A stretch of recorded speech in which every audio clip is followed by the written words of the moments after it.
Salut à toutes et à tous.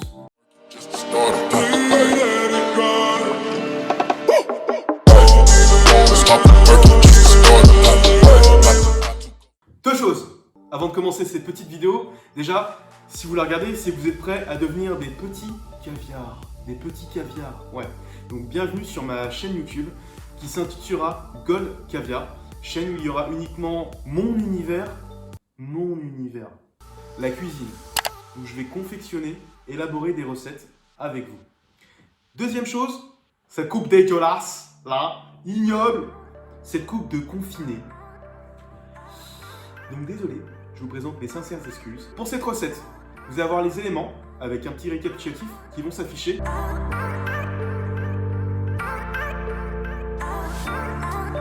Donc petite recette sympa à faire pour les fêtes, donc pour Noël. Bah ça tombe bien, on est dans le vif du sujet. Pour débuter cette recette, on va commencer ensemble par la purée de céleri à la vanille. Très simple. Donc le céleri que vous allez laver. Vous allez parer les côtés bien sûr. Attention pour avoir une stabilité et ne pas vous couper. Puisque c'est un légume qui est assez rigide. Donc on a tendance, quand on coupe, on peut se couper. Voilà, je ne vais pas vous raconter ma vie. Ensuite, je vais le peler.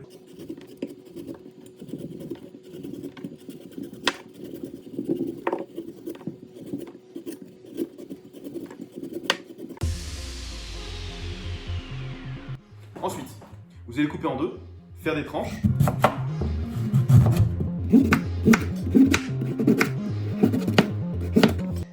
Et là, vous allez pouvoir faire des dés. La régularité, on s'en fout, hein, c'est pour une purée, donc je ne suis pas là pour vous juger. Vraiment pas. Je ne vous juge pas, donc allez-y, faites-vous plaisir. Ensuite, vous allez les débarrasser dans un petit bol, une assiette, un contenu, un contenant, un contenu, un contenu. Maintenant, un peu de sel, fleur de sel et de l'huile de pépin de raisin pour assaisonner le légume. Donc moi, je préconise de l'assaisonner avant. Pourquoi ? Tout simplement parce que avant le sel, il y a des siècles et des siècles, était l'un des premiers moyens de conservation, mais aussi de cuisson. Donc le fait de saler son légume avant permet de le raidir, le ramollir, pour avoir une cuisson aussi un peu plus rapide. Petite casserole, un petit récipient haut, un rondeau, ce que vous avez de plus pratique chez vous. Un peu d'huile de pépin de raisin, vous laissez chauffer, une fois que c'est chaud, vous faites revenir vos céleris. Attention, j'insiste sur quelque chose, je veux pas de coloration. Pas de coloration. Je veux pas apporter un goût âcre à ma purée et je veux qu'elle reste blanche. Donc là, vous faites revenir vos morceaux de céleri.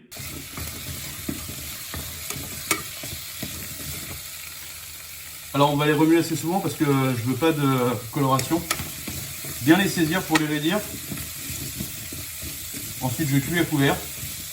En parallèle, si vous avez un petit bouillon de légumes, un petit bouillon de volaille, là c'est vraiment le top du top. Mais si vous n'en avez pas, no stress, c'est pas grave.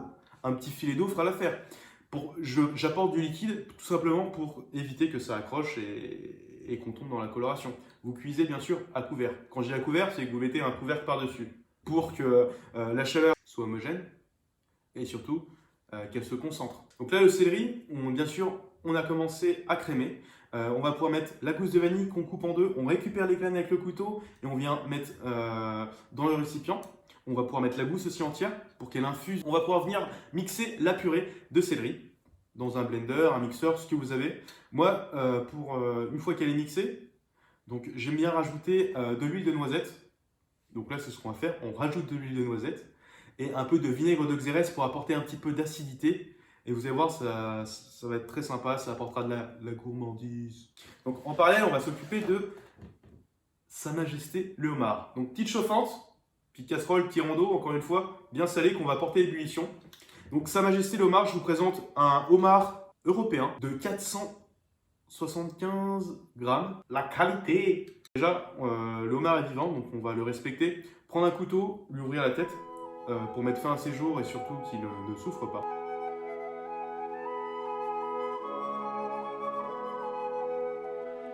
Ensuite, on va détacher les pinces et le corps, la queue.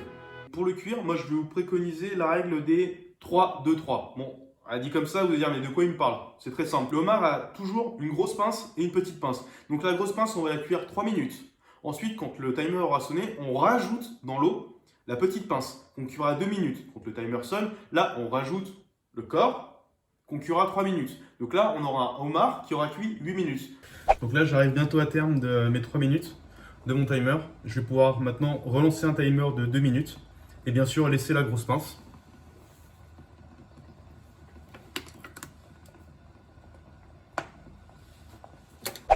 Mes 2 minutes sont écoulées. Maintenant, je rajoute la queue du homard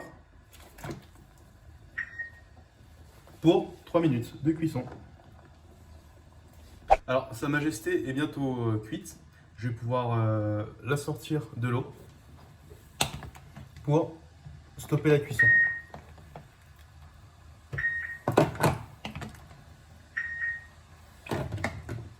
Bien sûr, en parallèle, une petite glaçante. Quand j'ai une glaçante, c'est un récipient avec de l'eau froide et de la glace.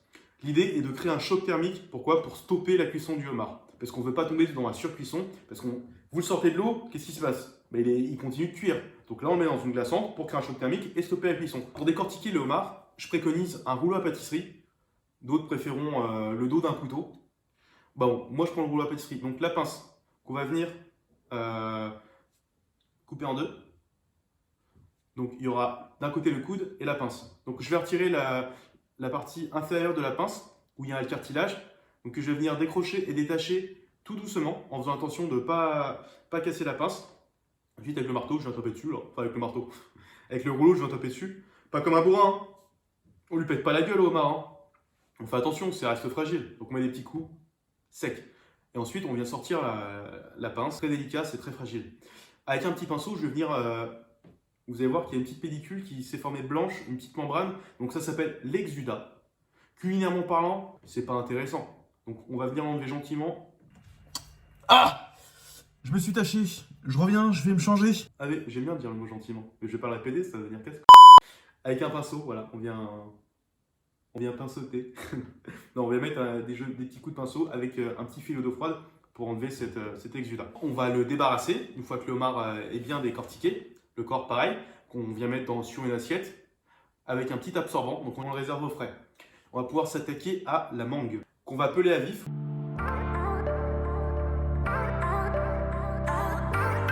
On va préparer une petite brunoise pour notre petit tartare. Ça va être très sympa. Une partie qu'on va garder aussi pour faire une petite mangue poêlée. Donc là, pour le tartare de mangue, très simple. Faire une julienne et une brunoise.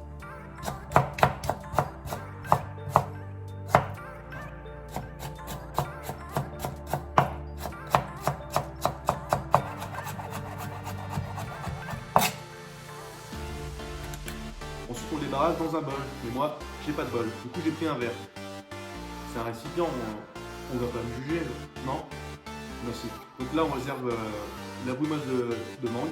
On vient assaisonner avec un peu de citron Kumbawa. J'adore ce citron.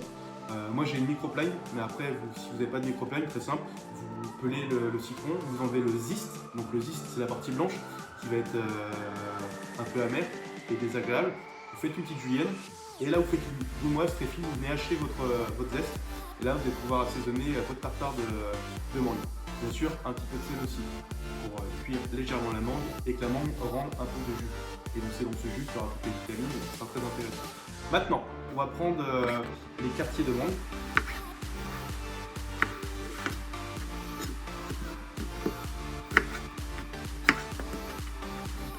Donc, petite noisette de beurre dans une poêle.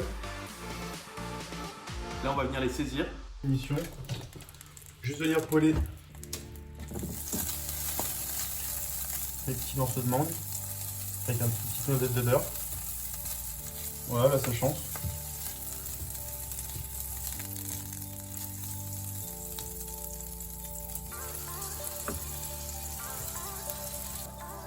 Là on peut faire une petite coloration un peu dorée, très sympa. Donc le beurre bien blondi, et ce petit goût de noisette aussi. Et à la fin, vous allez pouvoir déglacer la mangue avec du vinaigre balsamique. Donc je le préconise, ça va être très sympa.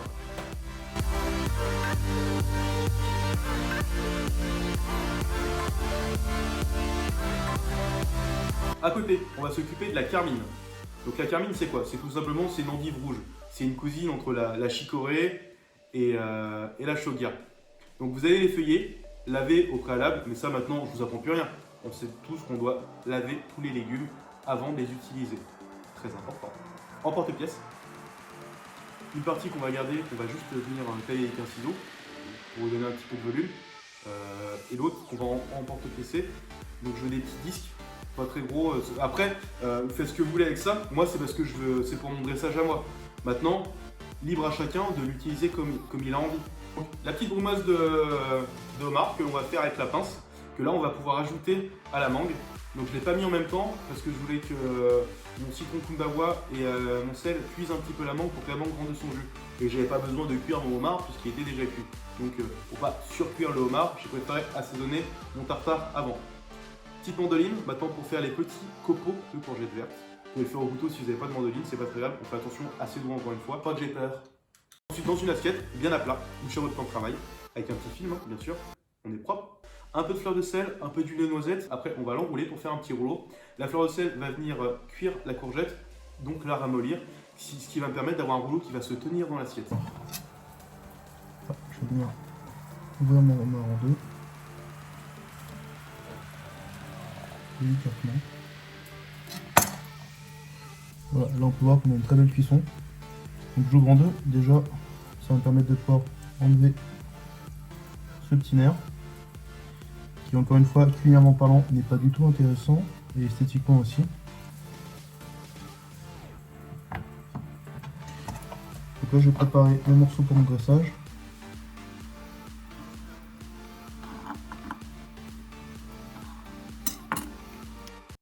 Maintenant que vous avez tout, vous préparez tous vos éléments et on va pouvoir s'attaquer au dressage.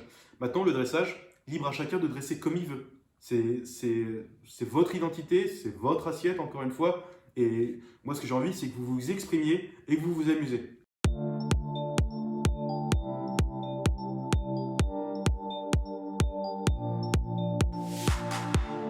Voilà le petit caviar, je vais terminer cette vidéo par la dégustation de cette petite entrée.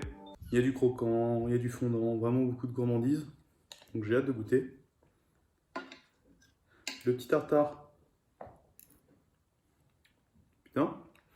De homard, kumbawa et de mangue. Ça se marine plutôt très bien. La mangue en déstructurée. Poêlé, putain c'est super bon.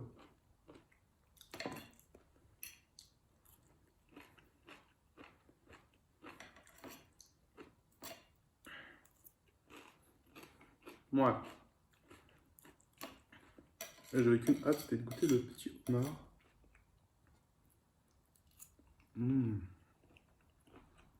Ça c'est bon ça.